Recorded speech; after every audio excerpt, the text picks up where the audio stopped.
Hello, folks. This is Bob with RealTVFilms.com. We're in Austin, Texas, covering the South by Southwest Film Festival. We're focusing right now on Older Than America, a movie that's premiered here at the festival. We've got Wes Studi with us. Pleasure to meet you, sir. Very good to meet you. Thank you for taking the time to talk to us. Tell us about your role in this film. Tell the audience member a little bit about your character. Well, I think my character named Richard, the DJ, has one of the longer arcs throughout the entire film, in that at first we see Richard as pretty much the epitome of capitulation to the, if you will, oppressor. Right? The mayor and he have been in cahoots for a bit, even back further than his own particular peer group or familial peer group in any case. But his father had also been involved with his father, that kind of a thing, in the development of this little community. And many ghosts were buried and reappear within the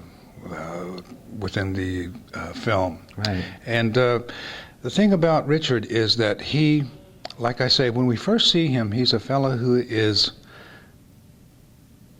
the good Indian. He's the guy who has been the good Indian for a good long while, until a certain series of events occur and he is able to see that, oh, geez, wait a minute, I've been duped here over the years. He's led an institutional life that has created the person that he is at that point in time, but when he sees the light, he does take action, and that action is key to the entire story, in that it begins the development of what we as American Indians know at this point as our own sovereignty, something that we have to take. No one's going to give it to us. We're going to have to simply take it, right?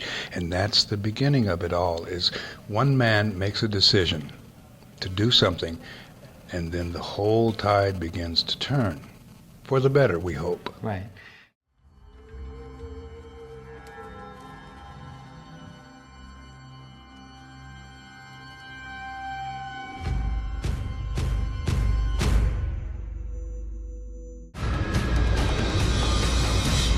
I'm just telling you to be careful, that's all.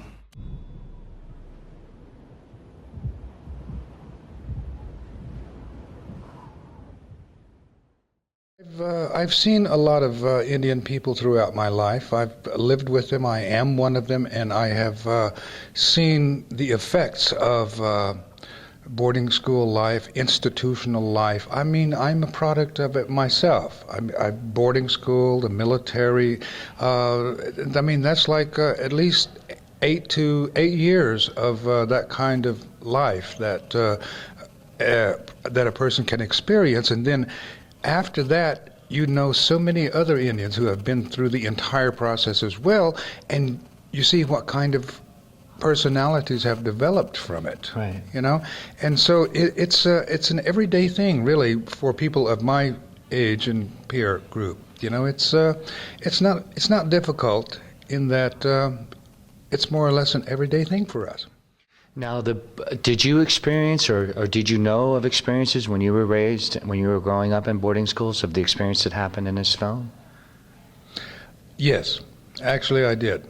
I went to Chilocco Indian Agricultural School as a freshman in high school, and spent 4 years there. And while it was not perhaps as extreme as it was when I went there, I know that there were stories that my father told that were of this degree of abuse, if you will, and it throughout the years, by the time I began boarding school, things were being monitored on a better level, and so the only thing that we never got soap in our mouths for speaking our language, but it was strongly discouraged that we do.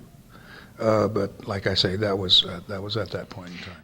But I have to say also that boarding schools weren't all just doom and gloom. I mean, Right. we all had a good time at them. As a matter of fact, I go to reunions at this point, and people love the fact that they have been there because they've bonded with one another. Sure. They have a shared experience, that kind of thing. And it's actually it's a great thing. You can take any experience, be it bad or good, and make it something good in your own memory, right? Exactly. I mean, Absolutely. I see people at reunions that love to see one another again because of, wow, we have been through something here, and we're still alive, for crying out loud, and we can still smile and laugh and carry on. South by Southwest has been a great place for me to come. I have seen what goes on at 12 to 6 o'clock in the morning down on 6th Street during the music festival sure. as well a number of years ago. Yeah, it's a great place to visit, great place to party. Yeah.